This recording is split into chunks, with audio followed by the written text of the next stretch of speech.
Ladies and gentlemen, you can take this with a grain of salt. This is just something that, in terms of palace intrigue regarding the media coverage after Shepard Smith was Shepard Smith resigned right after William Barr had a meeting with Rupert Murdoch. When you look at MSNBC, CNN, the Washington Post, the New York Times, you look at the initial IG report that stated that the FBI and intelligence officials were feeding information to journalists throughout the country,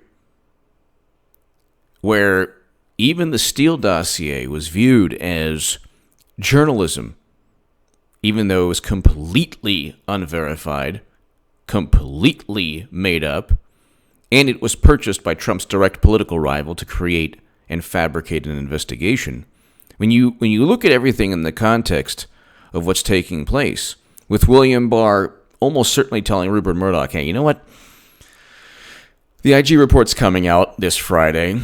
We're going to need at least, God forbid, the facts and the storytelling of our side, because heaven forbid we have our own side to explain. Like, it's not enough that the anti-Trump media machine continually spins, and you have Adam Schiff creating, fabricating an actual conversation that never existed. You have people writing complaints within the intelligence community without firsthand knowledge. So within that context, I think that after Shepard Smith, I think that Mike Wallace is very likely going to resign or leave or not be at Fox anymore. So you get President Trump going after Mike Wallace. He's like he's one of the people still there that you had Shepard Smith, who is an extension of CNN and MSNBC. It's like, heaven forbid you have one network that is just actually giving you information from the perspective of a Trump supporter or of the White House or of the president's administration. When it was President Bush and President Obama, the media, because it was an establishment president, they didn't care about Bush's foreign policy catastrophes and President Obama's continuation of these catastrophes and new failures, Libya being one example.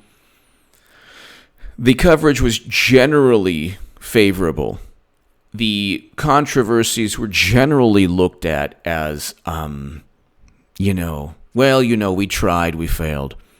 But here with Chris Wallace, there is no Ukraine story. And one thing that he's trying to do is he's saying, the envoy, Volker, Chris Wallace, what did he say? He was like,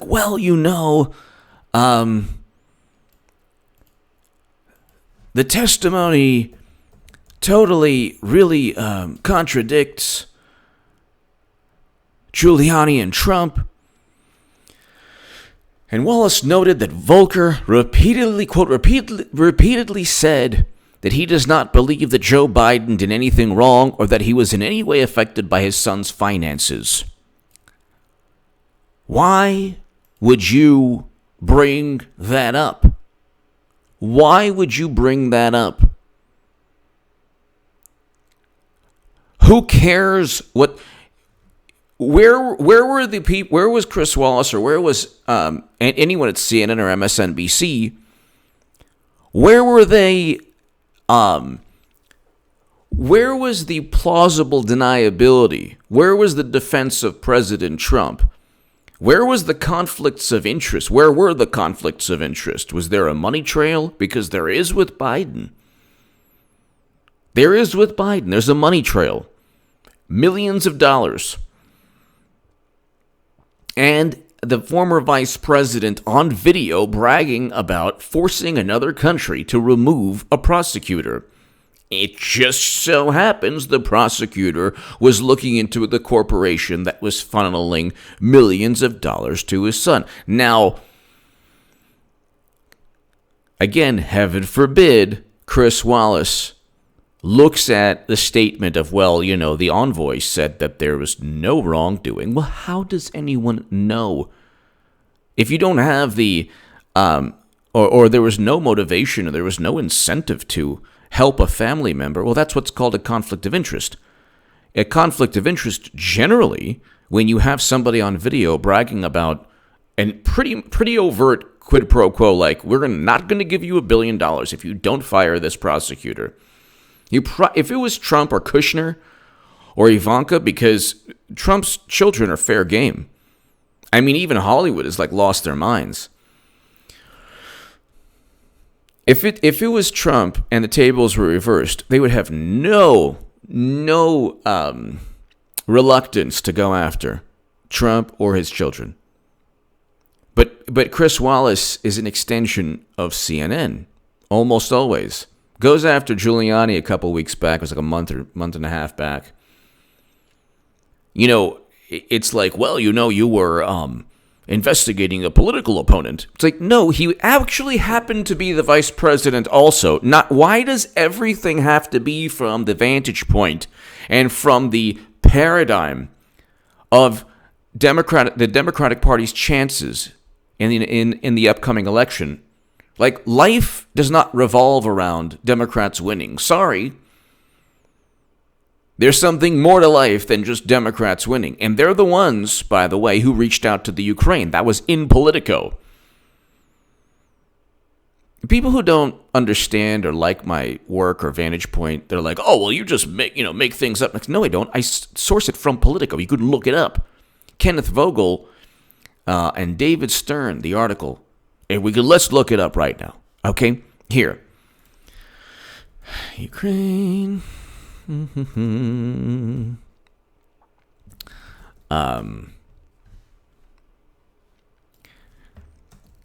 a 2017 article. And it's basically talking about how the Ukraine went after Manafort, or no, how the DNC went after Manafort and Trump. Of course, a Ukraine vocal, David Stern. Oh, Lord. Ukrainian efforts to sabotage Trump backfire. Kiev officials are scrambling to make amends with the president-elect after quietly working to boost Clinton. Chris Wallace and Shepard Smith and other extensions of CNN and MSNBC and everyone at the Washington Post and New York Times hasn't read this article by Kenneth Vogel and David Stern, January 11, 2017. Ukrainian government officials tried to help Hillary Clinton and undermine Trump by publicly questioning his fitness for office. They also disseminated documents implicating a Trump campaign aide in corruption and suggested they were investigating the matter, only to back away after the election. And they helped Clinton allies research damaging information on Trump and his advisors. There you go. They worked with another country against their direct political opponent. This is what they claim, and it's like, this is by David Stern and Kenneth P. Vogel, who's now at the New York Times. Great journalist. Broke the story about Clinton's campaign pocketing $80+ million from down-ticket Democrats. The DNC was a funnel for tens of millions of dollars. The DNC was an extension of Clinton's campaign. How is that not? That is an overt FEC violation. But anyway, Ukrainian efforts to sabotage Trump backfire. This is documented news. Trump should simply tweet this article every day. Then you have a phone conversation that Chris Wallace and others obsess over. They want to impeach Trump over this, and it's like they don't really have anything in addition to the fact so that they want to simply prolong the drama because Clinton is running again. Biden's not going to become Biden and Warren are not. So then, who do you have? God bless Bernie Sanders. He had a heart attack. So what do you have now? This was a charade that I called in 2017. You have people with social media beefs going on because they're debating about Medicare for all, and they're debating about other progressive policies. Democrats have zero intention of ever passing them in the House. And by the way, Clinton's running again. So you have this kind of mentality that, it's not, 2016 was rigged, but we're okay now. Like, well, why did Debbie Wasserman Schultz, is she still in Congress? Oh, yeah, she is. Well, Tom Perez, you have, the DNC suddenly, didn't cheat Tulsi Gabbard? Of course they did. Didn't cheat in many ways Andrew Yang? Of course they did. So, when Clinton finds a way, and I don't know what it's going to be, but it's going to be something where Democrats say, how is she to know? How is anyone to know what would have taken place? This was completely natural and organic and spontaneous, and there was no premeditation, and it just happened.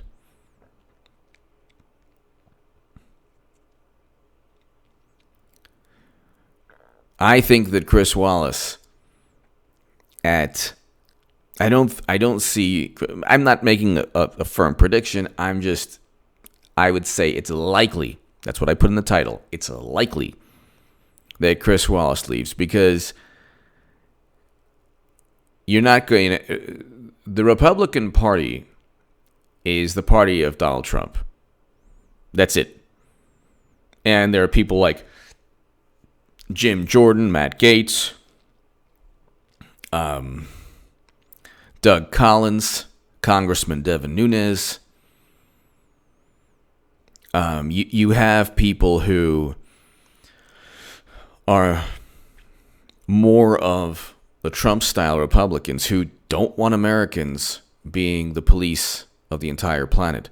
People sometimes say, well, you went from Bernie to Trump because it was lucrative. Yeah, it would have been far more lucrative. My channel would be at 300,000 or 400,000 now if I devoted my life to saying that Trump worked with Russia and just saying, I was wrong about being a Bernie bro. I should have voted for Clinton. Please take me back. Let me write articles for all the publications that wrote hit pieces on me. And then I could have branded, I'm a reformed Bernie bro. And I realized that Clinton is a great candidate. And you know what? We need to keep Americans. And Trump's rhetoric causes division and chaos. He's ripping apart the Constitution. And if I just tailored everything I did, like some pundits on the left, to mirror CNN and MSNBC and the Washington Post and New York Times, my channel would be doing a lot. It's doing great now, but it's good. When Clinton runs this channel, Trey Goodman's other channel, okay, that it'll definitely do a lot better. But see, again, Hillary Clinton is not going to run to make my channel do well. Believe me, doesn't even know who I am, and, maybe one of the imbeciles who will work for the 2020 campaign know who I am. Maybe a couple of them, who knows. And by the way, you should probably run sooner than later, but whatever. You can wait a week until Super Tuesday, you'll win the whole thing anyway. But don't listen to me, I was just right. Not the whole thing meaning the Democratic. You'll still lose to Trump, but whatever. For the same reasons and more that I wrote in The Hill, The Huffington Post, and Salon. But Chris Wallace, I guess in this, my usual long-winded way, Chris Wallace is simply an extension of the same nonsense you hear. Zelensky was never pressured. The Ukraine didn't even know that the assistance was delayed until a month after the phone call. It was a phone call where you're accusing Trump of exactly what Biden is bragging about. And then you're saying Trump had the ulterior motive. but Biden did not. You're making a value judgment based on your own bias. And so it's like, I don't understand why Fox News needs a Chris Wallace, or Shepard Smith isn't there, but it's like, can you have one? Because, can you have one place where you just, Democrats like to say, oh, there's an echo chamber on the right, and It's like, no, there isn't actually. There are maybe 2 to 3 great conservative publications. The Federalist, my articles, I have many articles in the Federalist being one of them, Daily Caller being another. I've written in the Daily Caller. Let's see, the Federalist, Daily Caller. There's a couple other publications that are conservative. You have one network, Fox. That's it. ABC, NBC, CBS, MSNBC, CNN, Hollywood, the entire music industry. What other? You have almost every major newspaper.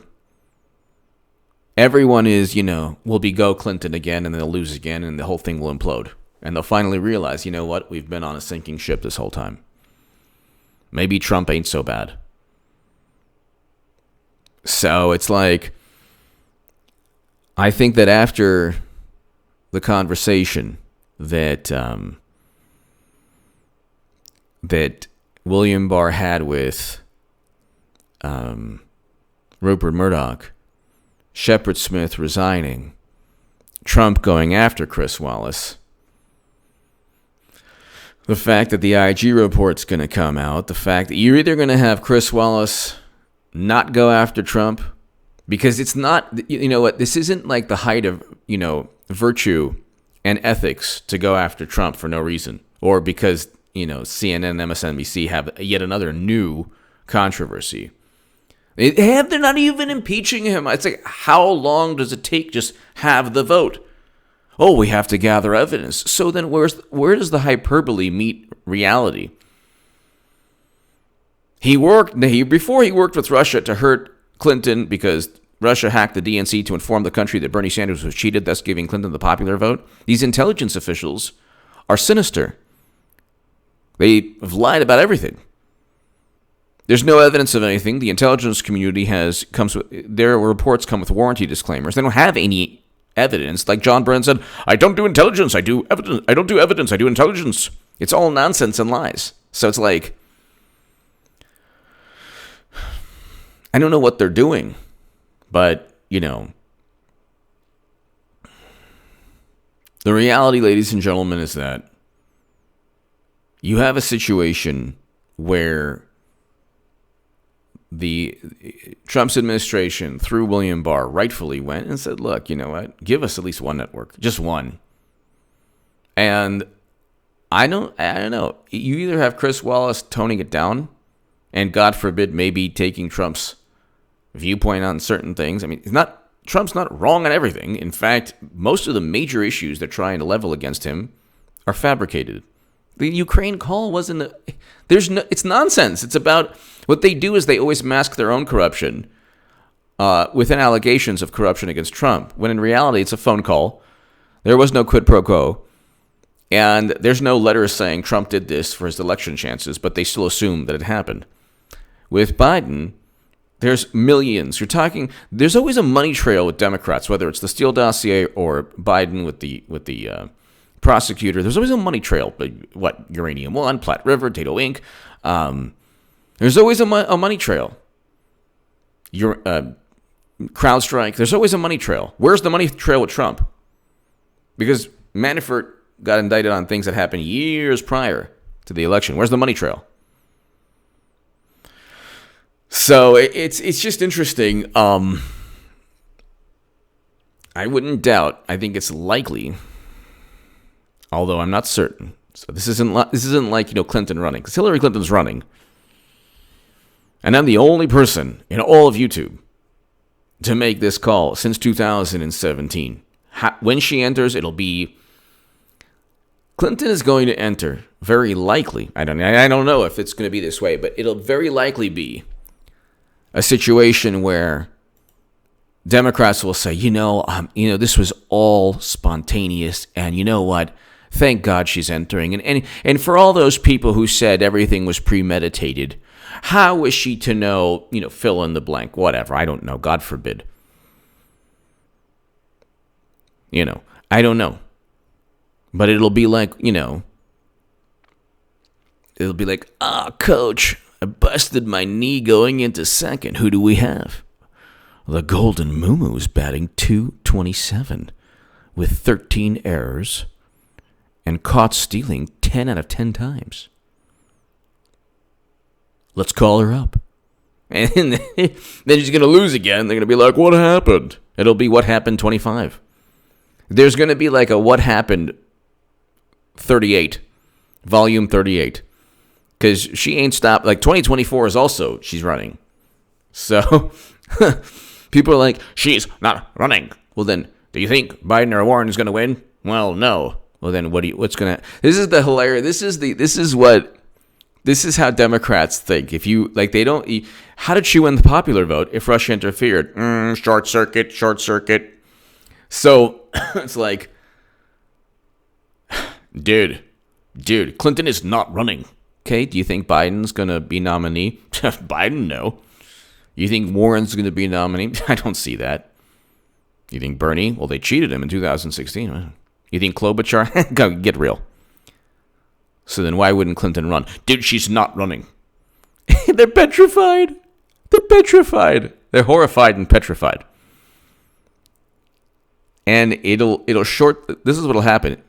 For a second, it'll short circuit the wiring where they'll be like, what's going on? Oh my goodness, no, what? And then you'll have the machine take over. The Washington Post, New York Times, MSNBC, CNN, machine, late night, and then they'll be like, you know what? I don't care. Yeah, she's better than Trump. Yeah. And then, Haiti, everything, what she stated in the past, the votes, every foreign policy catastrophe. Oh, well, that's a long time ago. We have to think of the now. She was against gay marriage. All well, you know what? She's changed. And right now, for right now, Clinton represents a better America. Right now, yeah, okay, fine. She's changed. She's evolved. Okay, so what? And they're gonna, and you know what? It's gonna be. Thank God I'm no longer on the left, but it's gonna be like, you want to be. You're the next H.A. Goodman. Yeah. I mean, so far 2 or 3 really great journalists on the left who don't like Trump. I'm not gonna name them, but so far 3 wonderful journalists, 2 of whom I know, and they're absolutely wonderful, and I respect them greatly, have been called the next H.A. Goodman. And I feel bad for them because it's like, you know what? My name is like an insult, which is fine, because I'll be right again. And then there'll be more H.A. Goodmans. Probably 2024 when she runs again, it'll be like, a whole lot of H.A. Goodmans. So give me your thoughts below.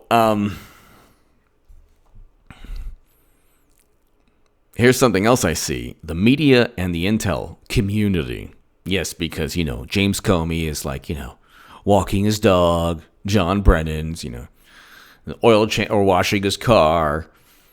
Andrew McCabe's riding his bike. Hi, neighbor. We're a great community. Now, it's corrupt people at the top of a very insidious intelligence apparatus where they think that election interference is the big thing. It's like, we're, thank God, really in good shape as we're really asleep at the wheel now. I'm not even going to get into it. We're asleep at the wheel. If we think Facebook ads are the biggest threat of the planet, yeah, we're asleep at the wheel. So, but all of these, the media, intel, they're all going to slither towards Trump when he wins again. Because they'll know, like, you know what? We gave it we tried to oust him, but it didn't work. So, well, guess we'll gravitate towards political influence. That's what Democrats don't understand. They're not running on Medicare for all. They haven't passed anything. They can't even impeach him. They're running on continual fumes of outrage. When the Democratic Party is based upon the notion that Clinton offers them a chance to win again. They're only Very few people on the left actually care about policy. The politicians serve one purpose. It's a political machine to prop up Clinton 2016 and the Clinton 2020. There is no political party called Democratic Party. That doesn't exist.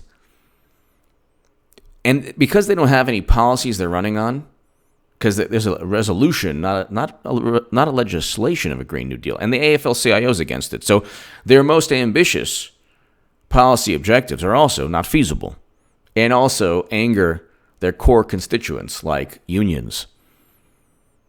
But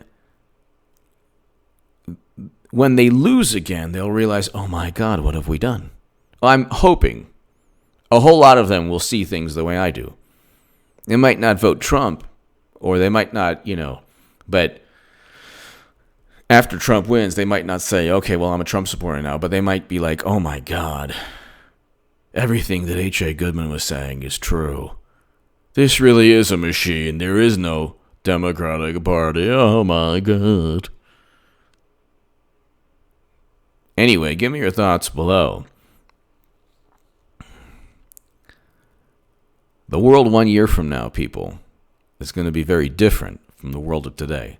Just like today is quite different from before the 2016 election. Give me your thoughts below.